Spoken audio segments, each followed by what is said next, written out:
কষ্টের পরেই আছে আনন্দ।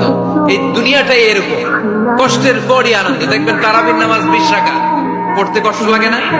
কোমরে ব্যথা, হাঁটুতে ব্যথা, কিন্তু 20টা রাকাত যখন শেষ করে মসজিদ থেকে বের হই, একটা আনন্দ আছে না? কষ্ট করে পরীক্ষার জন্য প্রিপারেশন নিলেন আপনি কয়েক মাস, কিন্তু ফলাফল যখন ভালো হয় তখন একটা আনন্দ আছে না? নাই? সারাদিন রোজা রাখলেন রমজানে, কি কষ্ট, তৃষ্ণায় গলা ফেটে যায়, কিন্তু ইফতারির সময় যখন রুহাবজা শরবতটা খাই, কেমন লাগে?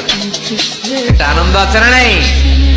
এজন্য আল্লাহ বললেন فإن مع العسر يسرا إن مع العسر يسرا। ও নবী, কষ্টের দিন মক্কায় অল্প কিছুদিন, মদিনাতে আনন্দের দিন অপেক্ষা করছে। আমাদের জীবনে যদি দুঃখ কষ্ট আসে, আমরা ধৈর্য ধরবো, তাওয়াক্কুল করবো একজনের উপর, তিনি কে? কারণ আমরা বিশ্বাস করি কষ্টের দিন এটা চিরকালের জন্য